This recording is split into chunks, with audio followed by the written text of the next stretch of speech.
Tu te lèves le matin et tu sais exactement ce que tu dois faire. Et tu le sais depuis hier, voire peut-être même depuis la semaine dernière. Et pourtant, tu ne l'as pas encore fait. Tu as répondu à des mails, tu as répondu à des clients, tu as rangé ton bureau, tu as réorganisé ta to-do list, tu as relu pour la 3e fois quelque chose que tu avais déjà lu et tu fais tout sauf ce que tu es censé faire. Et là, il est 18h, c'est fin de journée et ta tâche, elle est toujours là en train de te regarder. La procrastination, ça ne touche pas les femmes qui sont paresseuses. Ça touche exactement le contraire. Les femmes qui sont ambitieuses, qui sont exigeantes, qui sont perfectionnistes, et tu vois ce que je veux dire. Celles qui veulent tellement bien faire qu'elles préfèrent encore ne pas commencer cette chose-là que de la commencer et qu'elle ne soit pas parfaite. La procrastination, ça coûte des projets qui n'avancent pas, tu ne mets pas en action les actions qui sont bonnes pour ton business et tu peux du coup avoir une certaine culpabilité par rapport à ça. Et c'est quelque chose qui peut venir ronger ton énergie même quand tu bosses pas. Ça peut aussi venir toucher la confiance que tu as en toi. Et aujourd'hui, j'aimerais te donner quelques petits outils que moi j'utilise pour arrêter la procrastination. Si tu ne me connais pas encore, je m'appelle Laurence Beckers. Je suis la fondatrice du programme d'accompagnement Succès au féminin. Moi, j'accompagne les femmes qui sont ambitieuses, qui sont positives et déterminées à créer un business qui est aligné avec leurs valeurs, aligné avec elles et avec ce qu'elles aiment faire, tout en gagnant en liberté financière. Tu es intéressé par mon accompagnement, tu trouveras le lien pour me contacter. C'est moi que tu auras au téléphone, l'appel est gratuit. Donc les petits tips que je vais te donner, c'est ceux que je donne aux femmes que j'accompagne, c'est ceux aussi que j'utilise moi-même. Donc c'est une méthode concrète, c'est des exercices, c'est des outils et c'est des choses qui fonctionnent. En tout cas, ça fonctionne pour moi. Avant de te donner les outils, j'aimerais qu'on comprenne ensemble pourquoi on procrastine. Parce que si tu ne comprends pas la cause, aucun outil ne va tenir sur le long terme. Il y a 3 grandes raisons principales qui vont pousser les femmes à procrastiner et à repousser les tâches qu'elles n'ont pas envie de faire. La première, ça va être la peur de mal faire. Quand une tâche est importante, par exemple, écrire ta page de vente, contacter un prospect ou publier ton premier post, tu vois, le truc où l'enjeu il est un peu élevé. Et tu verras que plus l'enjeu il est élevé, plus la peur de ne pas être à la hauteur va être forte. Alors on va repousser inconsciemment parce qu'on a besoin de se protéger d'un échec potentiel et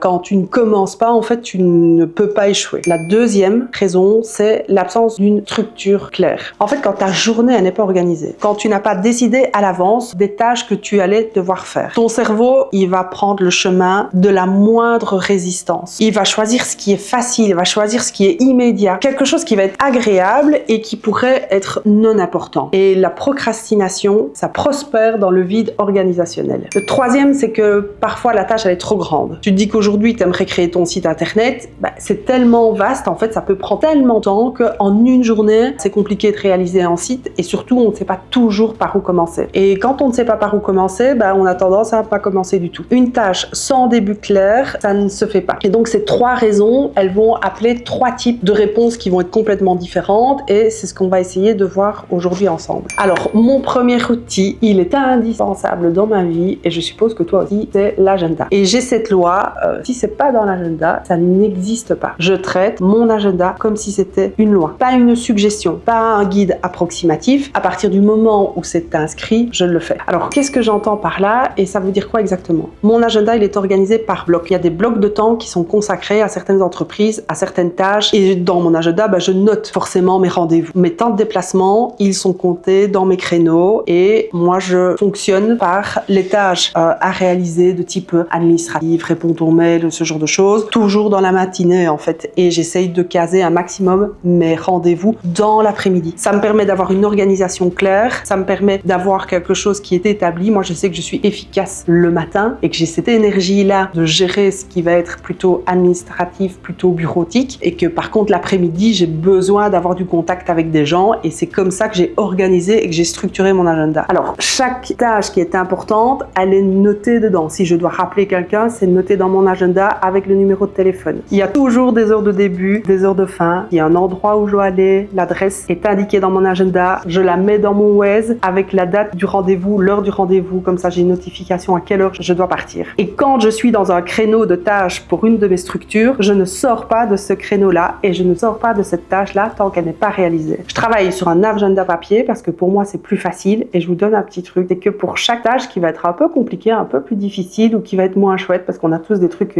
pas chouettes à faire, j'essaye de compenser par quelque chose que j'aime beaucoup. Soit d'avoir une amie au téléphone de la journée ou avoir un rendez-vous qui est chouette ou alors c'est peut-être des fois d'aller réaliser réaliser sa tâche ailleurs que dans le bureau et dans cette ambiance forte de travail. Je peux complètement être impliquée dans mon travail, dans un endroit type une brasserie ou ce genre de choses, où il y a un peu de bruit autour de moi, mais où je reste focus sur ma tâche, et être justement dans un autre environnement que celui du bureau permet-moi d'avoir une concentration qui est parfois beaucoup plus importante. Ça, c'est des petits tips que je te donne. Personnellement, je trouve que avoir un agenda physique, ça crée chez moi un engagement qui est différent. C'est quelque chose qui est plus tangible, plus réel. Et chaque fin de semaine, c'est souvent le dimanche. Moi, j'aime bien préparer ce que j'ai à faire pour la semaine. Et donc, je prépare toujours le week-end pour la semaine suivante. Avec des blocs qui sont bien définis, avec des tâches qui doivent être faites. Et avec aussi cette part de, je vais laisser du temps pour l'improvisation, parce qu'il y a des choses où il y a des urgences qui peuvent tomber. À partir du moment où on sait que tous les jours, il y a une urgence à gérer, ça ne devient plus quelque chose d'exceptionnel. C'est quelque chose qui se prévoit aussi dans son agenda. Alors, moi, ce que je te conseille, c'est de fonctionner avec ces petits blocs de temps et d'estimer que tu vas travailler peut-être 2 heures sur ton site, ou tu vas travailler sur la réalisation de tes réels pour tes réseaux. Bloque-le dans ton agenda et fais-le. À partir du moment où tu l'as noté, tu t'engages vis-à-vis de toi-même, vis-à-vis de ton activité à réaliser cette tâche. Alors, certains utilisent des blocs de couleurs. Ça peut être sympa. Moi, je varie mes couleurs. Ce que j'aime bien faire, c'est de mettre des petits cœurs autour des tâches ou des rendez-vous que j'aime beaucoup. Plus il y a de cœurs, plus c'est chouette. Et moi, je vous souhaite de mettre plein de cœurs dans votre agenda et que votre semaine soit la plus agréable possible. Donc, cette règle de bloc, vous la gérez comme vous voulez, vous mettez les règles que vous voulez à partir du moment où vous les respectez. Organisez-vous, et l'organisation, ça passe par un agenda, et on ne laisse pas son cerveau décider de ce qu'il veut faire de toute la journée comme ça, sans organisation. Plus ton bloc, en fait, il va être précis, et plus tu as de chance de le respecter. Alors, le deuxième outil, il s'attaque à la peur de commencer. J'ai une règle très simple que j'applique pour toutes les tâches que j'ai très envie de faire, parce que je ne vais pas faire la maline, ça m'arrive souvent. Je commence en fait. Point. C'est pas plus compliqué que ça. Des fois, je n'ai pas envie, je ne suis pas inspirée, mais à partir du moment où je l'ai mis dans mon agenda, je vais quand même le faire. Donc, quand j'ai décidé et quand c'est le moment de faire quelque chose, même si je ne suis pas inspirée, même quand les conditions ne sont pas optimales, même si je n'ai pas envie, je ne me sens pas prête, je sais que ce ne sera pas parfait, je vais quand même le faire. Alors, pourquoi ça marche? Parce que la résistance à la tâche, c'est toujours plus important avant de la commencer. Mais une fois que tu as commencé la tâche, au bout de 2 minutes, cette résistance, elle s'effondre en fait. Et notre cerveau, il a tendance à dramatiser l'effort qui est à venir. Et une fois qu'on est dedans, on se rend compte, et tu l'as certainement déjà vécu, que c'est beaucoup moins difficile que ce que tu avais anticipé. Donc, il y a une technique aussi, c'est la règle des 2 minutes. Si on sait que cette tâche-là, ça ne prend que 2 minutes, tu la fais immédiatement. Sans la noter, sans la reporter, tu sais que ça fait 10 minutes. Tu ouvres ta boîte mail. C'est aussi une méthode d'organiser ses mails en fait, ça. C'est, tu ouvres ta boîte mail, si tu sais que la tâche elle prend 2 minutes, à partir du moment où tu as ouvert ton mail, tu le traites, et puis cette tâche là c'est terminé. Si tu sais à l'avance que tu n'as pas le temps de traiter tes mails, tu ne les ouvres pas. Tu ne les ouvres pas, ou alors tu les ouvres juste pour lister, reporter et organiser dans ton bloc, dans ton agenda, que c'est à ce moment là que tu vas traiter tes mails. Dans la grande majorité des cas, une fois qu'on a commencé la tâche, on va la continuer, parce que l'inertie fonctionne dans les deux sens. Un objet au repos tend à rester au repos. Un objet qui est en mouvement, il va tendre à rester en mouvement. Moi, personnellement, j'ai une règle encore plus radicale. Si je repousse une tâche depuis plus de 4-5 jours, je me force à la faire en premier dès le lendemain matin. Avant tout le reste, en fait. Avant d'ouvrir les mails, avant de regarder les notifications que j'ai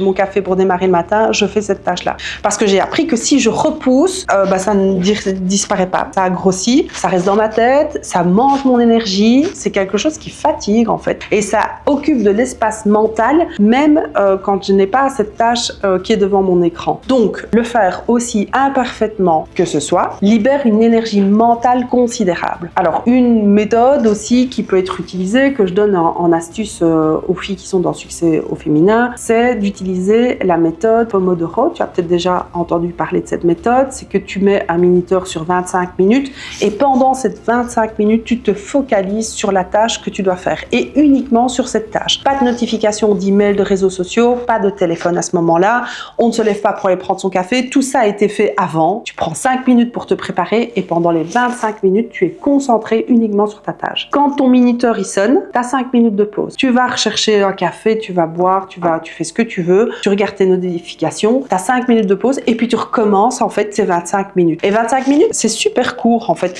C'est pas intimidant, c'est pas énorme. Et une fois qu'on l'a fait, on aime cette méthode et alors on la reproduit et tu verras que tu auras une certaine efficacité. Ce qui serait bien, c'est que ce soir, tu identifies une tâche que tu repousses depuis longtemps et demain matin, en premier, tu l'as fait et tu utilises la technique des 25 minutes comme je viens de t'expliquer. Le troisième outil, c'est de gérer pour moi les priorités, d'accord? Et c'est arrêter de croire que tout doit être absolument fait et que tout ce qu'on doit faire compte. Ce n'est pas vrai. Et je suis sûre que tu connais ce sentiment de cette liste avec tous les to-do que tu as à faire. Tu as 25 choses qui sont notées et tu ne sais même pas par où commencer. Alors, tu fais les petites tâches faciles qui ne font pas vraiment avancer ton activité pour avoir la satisfaction de piocher tes cases. Et les tâches importantes, tu les restes en bas et parfois elles sont reportées de semaine en semaine. Si tu appliques pour ta semaine une méthode où tu fixes 5 priorités, 5 règles, mais vraiment 5 problèmes qui sont radicales à résoudre pour ton activité. La méthode des 5 priorités règle ce problème radicalement. Ce que je te conseille, c'est que chaque fois que tu prépares, tu vois, cet agenda dont on a parlé tout à l'heure, tu te fasses la liste de toutes les tâches que tu as à faire et absolument tout ce qui va te passer par la tête. Ensuite, tu sélectionnes 5, seulement 5 tâches les plus importantes, celles qui ont le plus d'impact sur ton activité, celles qui font vraiment avancer les choses. Les autres, tu les élimines de la tête pour cette semaine. Tu les reportes, tu les délègues. Bon, si après 2 jours, tu as fini tes 5 priorités,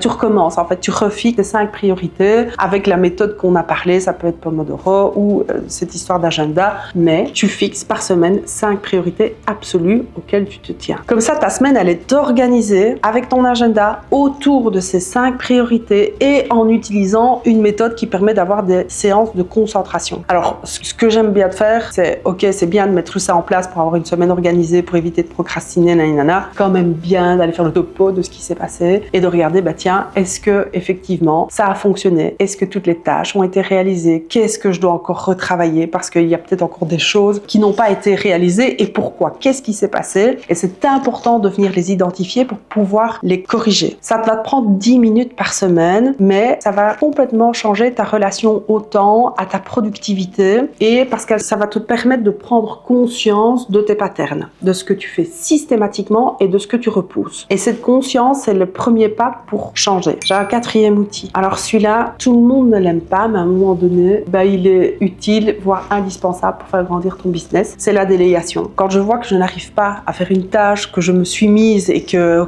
j'arrive jamais, alors elle n'est pas dans mes priorités, c'est clair et net, parce que si elle était dans mes priorités, elle serait déjà faite. Alors je décide de déléguer cette tâche à une autre personne que moi. Et là, souvent, ça va plutôt être des tâches qui vont être administratives ou des tâches de type monter mes vidéos ou ce genre de choses. Je ne peux pas consacrer du temps à ce genre de choses parce que j'ai d'autres priorités dans mes activités. Du coup, je délègue toute cette partie-là à des gens qui sont compétents. Donc, ma règle personnelle, elle est simple. Si après avoir essayé les outils que je t'ai donnés avant, donc le système de blocs dans ton agenda, la règle des 2 minutes, les 5 priorités, tu n'arrives toujours pas à faire cette tâche, pose-toi la question, est-ce que quelqu'un d'autre ne pourrait pas réaliser cette tâche à ta place? Et si la réponse est oui, alors tu la délègues. La délégation, c'est pas réservé juste aux grandes entreprises. En tant qu'entrepreneur solo, tu peux déléguer ta comptabilité à un expert comptable, ta communication visuelle à un graphiste, ta gestion des réseaux sociaux à une assistante, la technique de ton site à un développeur. Bref, tout ça, ça se délègue. Et tu verras que le calcul, il est très souvent favorable si tu passes 4 heures par mois sur une tâche administrative que tu détestes, alors qu'une assistante peut te la faire en 1 heure, 30 €.